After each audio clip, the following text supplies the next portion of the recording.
আসসালামু আলাইকুম। সবাইকে স্বাগত জানাচ্ছি। আমি নাসরুল ইসলাম তন্ময়। শুরুতে বিআরবি কেবল সংবাদ শিরোনাম। বাংলাদেশের সর্বশেষ গুরুত্বপূর্ণ আপডেট সংবাদে আপনাকে স্বাগত। শুরুতেই সংবাদ শিরোনাম, এরপর বিস্তারিত।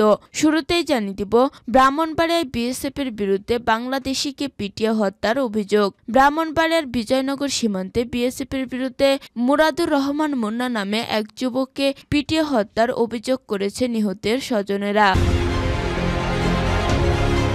এরপর জানিয়ে দিব, চলতি বছর বাংলাদেশকে $1 বিলিয়ন ঋণ দেবে এনডিবি।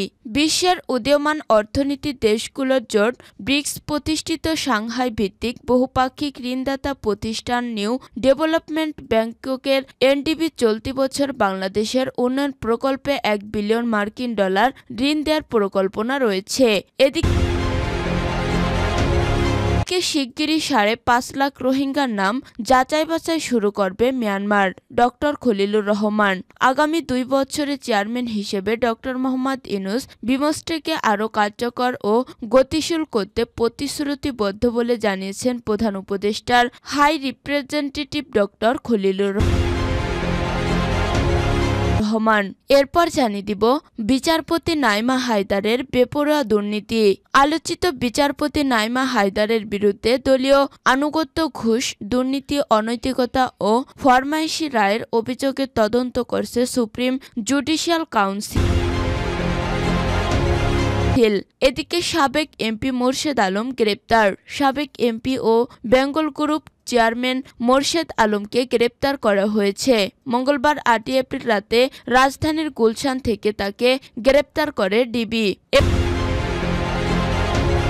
এবং সর্বশেষ জানিয়ে দিব, চীনা পণ্যে ট্রাম্পের 104% শুল্ক কার্যকর আজ থেকেই। হোয়াইট হাউস বেশ কিছু চীনা পণ্যের উপর যুক্তরাষ্ট্রের প্রেসিডেন্ট ডোনাল্ড ট্রাম্পের আরোপ করা 104% আমদানি শুল্ক বুধবার 9 এপ্রিল থেকে কার্যকর হবে। হোয়াইট হাউসের প্রেস সেক্রেটারি ক্যারোলিন লেভিট মঙ্গলবার এক ব্রিফিংয়ে একথা জানান। প্রিয় দর্শক, এতক্ষণ শুনছিলেন সংবাদ শিরোনাম, এরপর বিস্তারিত।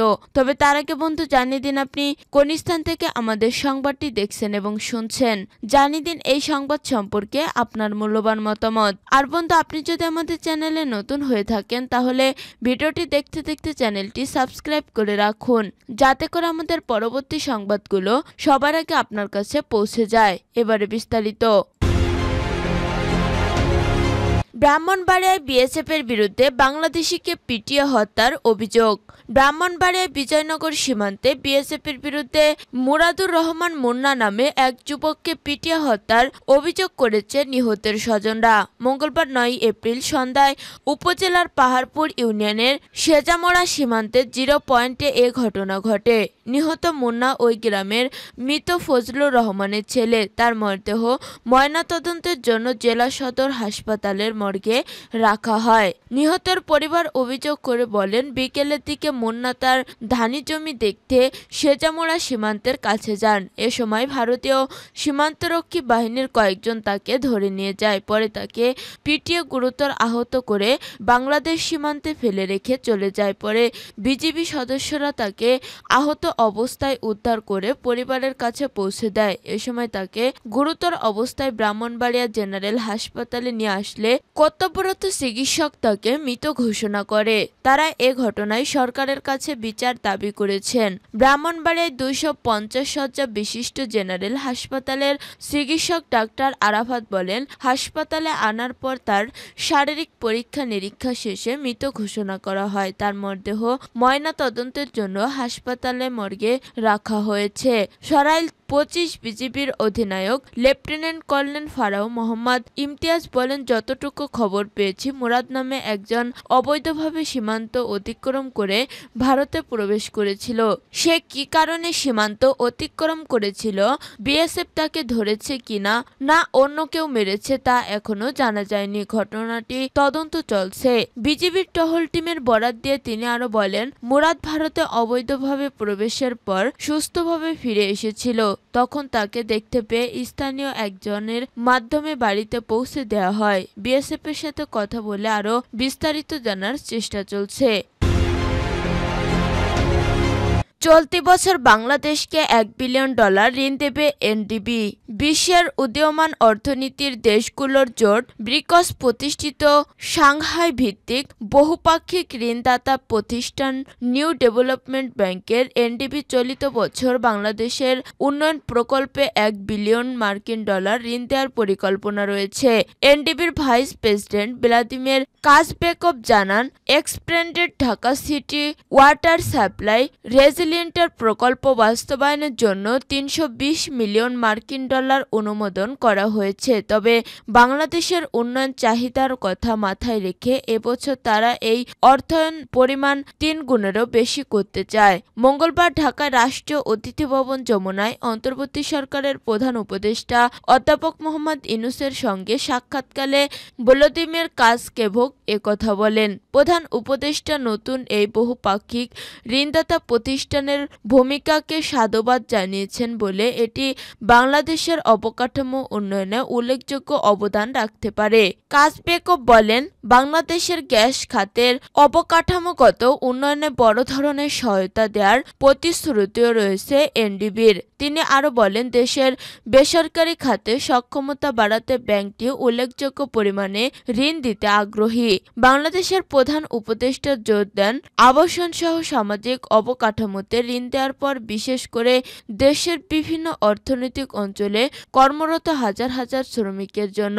কাজবেকভ বলেন, এনডিবি এখন বহুমুদ্রায় ঋণ কার্যক্রম চালু করেছে, যা বাংলাদেশের জন্য উপকারী হবে। বাংলাদেশের অর্থনৈতিক সম্পর্ক বিভাগের সচিব শাহরিয়ার কাদের সিদ্দিকী বলেন, এনডিবির উচিত বাংলাদেশের জন্য কান্ট্রি স্ট্র্যাটেজিক প্রোগ্রাম চালু করা, যাতে করে তাদের অর্থায়ন দেশের উন্নয়ন অগ্রাধিকারের সঙ্গে সংগতি পায়। বৈঠকে অন্যান্যের মধ্যে ডিবিটির নির্বাহী চেয়ারম্যান চৌধুরী আশিক মাহমুদ বিন হারুন এবং প্রধান উপদেষ্টার কার্যালয়ের এসডিজি বিষয়ক মুখ্য সমন্বয়ক লামিয়া মোরশেদ উপস্থিত ছিলেন। শিগগিরই 5.5 লাখ রোহিঙ্গার নাম যাচাই বাছাই শুরু করবে মিয়ানমার। ডক্টর খলিলুর রহমান আগামী 2 বছরের চেয়ারম্যান হিসেবে ডক্টর মোহাম্মদ ইউনূসের বিমসটেকে আরও কার্যালয় ও গতিশীল করতে প্রতিশ্রুতিবদ্ধ বলে জানিয়েছেন প্রধান উপদেষ্টার high representative doctor Khalilur Rahman. এছাড়া মিয়ানমার থেকে বাস্তুচ্যুত হয়ে কক্সবাজারে আশ্রয় নেওয়া রোহিঙ্গাদের মধ্যে 1,80,000কে দেশটিতে ফিরিয়ে দিতে পারলে সময় লাগবে বলে জানান তিনি। মঙ্গলবার রাজধানীর বেইলি রোডের ফরেন সার্ভিস একাডেমিতে এক প্রেস ব্রিফিংয়ে এসব কথা বলেন ডক্টর খলিলুর রহমান। তিনি বলেন, আগামী 2 বছরের জন্য বিমসটেকের চেয়ারম্যানের দায়িত্ব পালন করবেন প্রধান উপদেষ্টা।